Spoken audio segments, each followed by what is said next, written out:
This year's federal budget will be one of the most important in our history, so it must be bold and fair.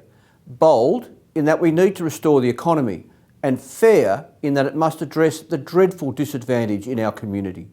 For a start, the budget needs to guarantee a minimum living income.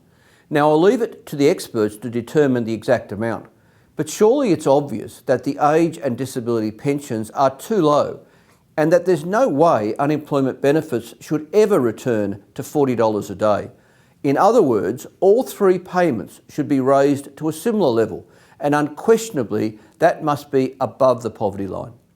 Can we afford this? Of course we can, but only if the government drops its crazy idea of tax cuts for the wealthy, because quite simply, this is not the time for such extravagance. And of course, it would be unconscionable for politicians, for example, to be $11,000 better off every year instead of pensioners being able to afford their meals and medicines. So the ball is in the government's court.